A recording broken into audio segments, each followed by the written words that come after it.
रामायण के 14 साल के वनवास की कहानी तो हम सब जानते हैं, पर इसमें कुछ ऐसे पल भी हैं जो अक्सर अनसुने रह जाते हैं। तो चलिए उन खास पलों को समझते हैं जिन्होंने एक राजकुमार को मर्यादा पुरुषोत्तम बना दिया। सफर की शुरुआत हुई गंगा किनारे बसे श्रृंगवेरपुर से, और यहीं पर पहली परीक्षा सामने आई। पहली ही रात राम ने शाही बिस्तर छोड़ घास की चटाई चुनी। यह सिर्फ विनम्रता नहीं बल्कि त्याग का एक बड़ा संदेश था। इसके बाद चित्रकूट में उनसे मिलने पहुंचे उनके भाई भरत। वो एक भावुक मुलाकात की उम्मीद लेकर आए थे, लेकिन राम ने राजधर्म निभाते हुए अयोध्या के कल्याण की बात की।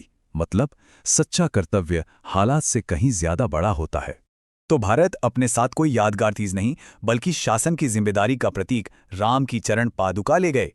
वनवास में सिर्फ चुनौतियां ही नहीं थीं, सीता के लिए शक्ति के कुछ अनदेखे स्रोत भी थे।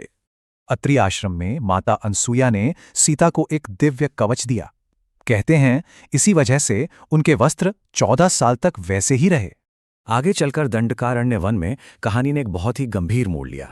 वहां राम ने राक्षसों के हाथों मारे गए ऋषियों की अस्थियों का ढेर देखा। और यही वो पल था जब राजकुमार ने योद्धा का रूप धारण किया। अब यह वनवास एक धर्म युद्ध बन चुका था। लेकिन अगर हम सबसे बड़े बलिदान की बात करें तो वो लक्ष्मण का था।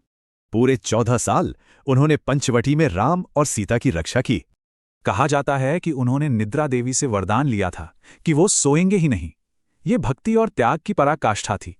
यही वो अनसुने किस्से हैं जो हमें नेतृत्व और कर्तव्य का पाठ पढ़ाते हैं, और जिन्होंने आखिरी जीत की नींव रखी। इस पूरी यात्रा से मिले सबक आज भी उतने ही प्रासंगिक हैं।